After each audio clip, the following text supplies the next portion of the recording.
You touched a little earlier on the economic incentives that are at stake here. So the city and county granted Meta these long-term tax incentives, right? And they look a little different from either end. But the city also pledges to kick in $12.5 million for road improvements out there. So what are supporters and critics saying about whether this deal benefits the community in the long run? The tax incentives are, I think, one of the parts that I understand the kind of concern and skepticism from residents the most. If you talk to, as far as like the water and power, like El Paso Electric, they want more data centers. It's like a big customer, more money, steady, reliable, big user. El Paso Water says, hey, we can meet the demands. Like we've planned for so long, we've got the water resources, like we can meet this. So from that perspective, the experts there say, hey, we're fine as far as electricity and water. But when it comes to tax incentives, that's something that I've heard more from people like, why are we giving tax incentives to this, $1 trillion plus company, right? Meta, when I interviewed them, like I asked, why El Paso? Why'd you guys decide this? It was supposedly this, many communities that were looking at this competitive process about where they were going to locate this data center. And they said, that we found a great location with access to infrastructure and energy. That was a quote from Meta.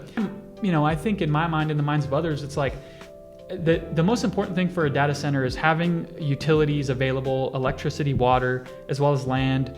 And the tax incentives, like, I don't know. I mean, you're foregoing much of the benefit, right? I think it's an 80% abatement for the city and county taxes, right?